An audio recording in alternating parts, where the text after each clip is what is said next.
Airless tires are coming, and they'll attract a lot of attention. Engineers are literally reinventing the wheel with their airless tire designs. Some cleverly take on existing models, others are truly cutting edge. Let's dive into the various designs and answer the question, are airless tires the future? Air is a big part of how tires work, but airless tires are designed quite differently. They're a lot like one of the most impactful inventions in our history, the wheel. Their treads are very similar, but past this layer, things start to get very different.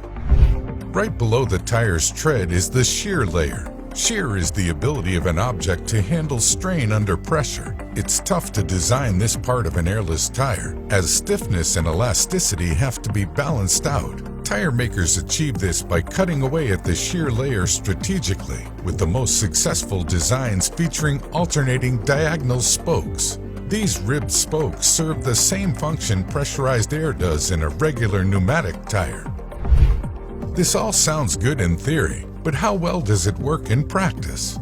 Airless tires are already widely in use. Today, they're most often used in the agricultural industry and are being considered for some military applications. Those are two industries that would definitely benefit from tires that can't go flat.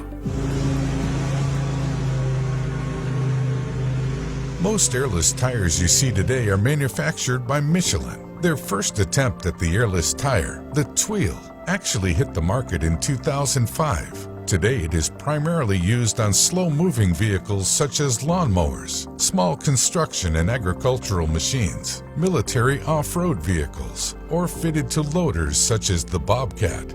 The Tweel has been used as a template for airless tires around the world. Even NASA is looking to use it on their lunar rovers. But what about passenger cars? The Tweel has some disadvantages. For one, at speeds of more than 50 miles per hour, the tire vibrates a lot. This makes it very noisy. It also generates a lot of heat. So Michelin unveiled a new improved airless tire, the Uptis.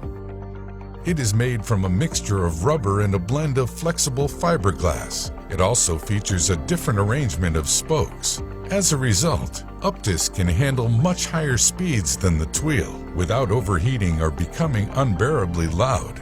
Other tire manufacturers such as Goodyear and Bridgestone have also expressed interest in helping bring airless tires to the mainstream with their own takes on their perfect airless tire.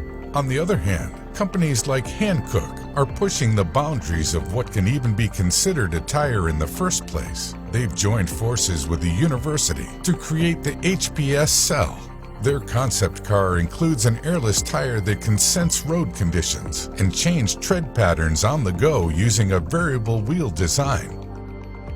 With airless tires, we can say goodbye to flat tires once and for all, but there are other benefits to them. Airless tires can be greener. They tend to use less material, and many proposed designs use less rubber, which means fewer microplastics washed into rivers and oceans. Airless tires would also raise the overall safety of driving considerably by removing an extremely common cause of car accidents, tire failure. Each year, roughly 11,000 crashes occur as a direct result of tire failure in the US. There's definitely a lot to be excited about when it comes to these tires of the future. Once the technology's ready, we'll all be able to enjoy a much safer, more convenient driving experience.